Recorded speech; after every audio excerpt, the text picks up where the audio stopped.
welcome you back. Now this is going to be the last Star Wars toy haul until the Force Awakens comes out, which is only like 3 days. I can't wait. 3 days and we get to see Star Wars.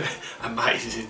So this is going to be the last one, so I want to get straight into it and just show you what I've picked up. This is pretty much the last of the pre-Force Awakens toys that I've picked up, so I guess they're going to release a lot more afterwards. They just don't want to spoil any of the special characters, any of the sort of plot points. So without further ado, we've got Luke Skywalker. Now this is a classic Luke Skywalker, so he's kind of dressed how he was when he was in Dagobah, and he's got his blue lightsaber with him as well. It looks kind of cool, it looks quite a lot like him. There are some of the figures that don't look at all like the actors or actresses, but he looks quite similar. And the next one up is Sarco Plank. Again, he's another alien, a new race added to the Force Awakens. It says that he's a scavenger and a trader who scours the frontier worlds for riches. Sarco Plank must wear a specialised mask that keeps his native atmosphere circulating through his alien lungs.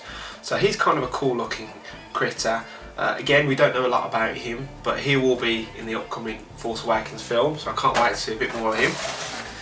And we've got some other characters. Now these are kind of resistance characters. So first up we've got Gus Tower, or Tours.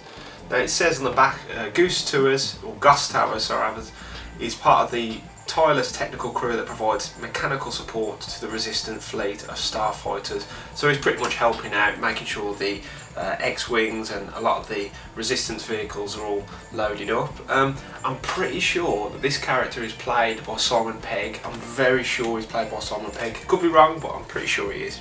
The next one up is PZ4CO.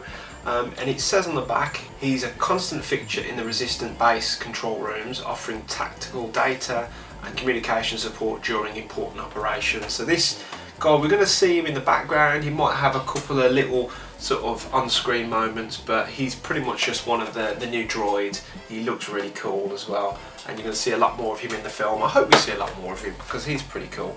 And we've got an X-Wing pilot. His name's Asti.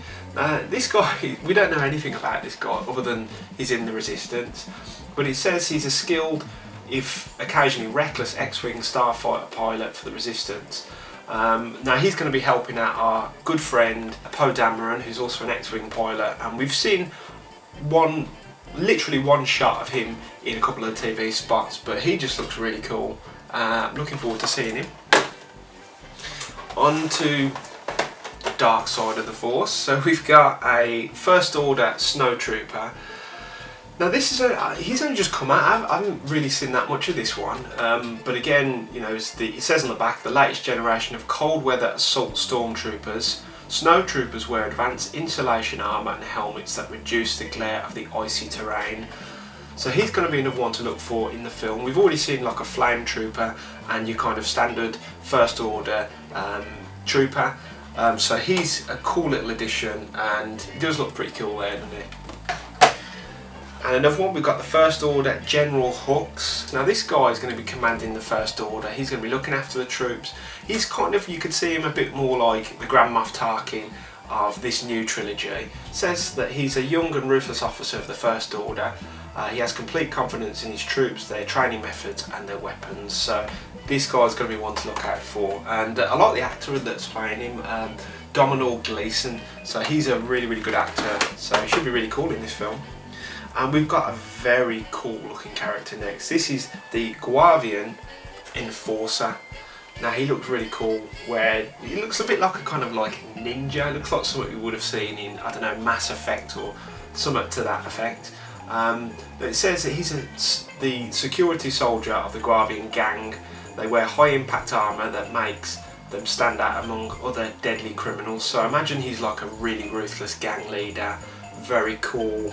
He's got a giant gun there and some sort of pistol, but I can't wait to see this guy in action. There's so many characters in the Star Wars universe that they've sort of hinted at, but we've just not seen them yet. And you know that obviously before the film they don't want to spoil any characters, any plot points, anything like that. So these are the ones that we've been sort of had access to and we've sort of seen in little bits and pieces. But really, once the film's out, they're going to probably bring out a lot of the main kind of characters, a lot of the characters that they've sort of teased. And while I was in the Disney shop, I also picked up something pretty cool, and these are limited edition. This is known as the Star Wars Elite series. Now this is Darth Maul, and what's really cool about Darth Maul is that he's die cast, so this is completely made out of metal. He's really heavy, the box is really solid, and I think you can only get this in the Disney store itself. So he's got the two lightsabers individual, and you can actually slot them into each other, so it becomes the Darth Maul's signature double lightsabers. Well, I know the Phantom Menace, for me and for many Star Wars fans, was very disappointing. It's something that we enjoyed at the time, but Darth Maul was amazing. Darth Maul, to me, was the draw of that film. So these are going to be the last bunch of collectibles that I will be picking up before The Force Awakens is released. It's actually coming out in the UK on Thursday. I'm going to be seeing it literally a minute past midnight on Wednesday. So as soon as it drops, I'm going to be in the theatre watching this film. And I can't wait. This is a film I've been waiting for years, literally for years. And what I'm going to be doing is a little kind of thoughts and feelings after the film, after I reviewed it. I'm just going to make a quick little video just to kind of give you an update as to whether I liked it or not, and kind of what you can expect. I will not be posting any spoilers. There'll be nothing about the plot, there'll be nothing to spoil the plot, and I just won't divulge anything like that. But if you're excited like me, this film is going to really kickstart the next generation of Star Wars, and I absolutely cannot wait to watch it. So I'll see you after the film, guys, and I hope you enjoy it.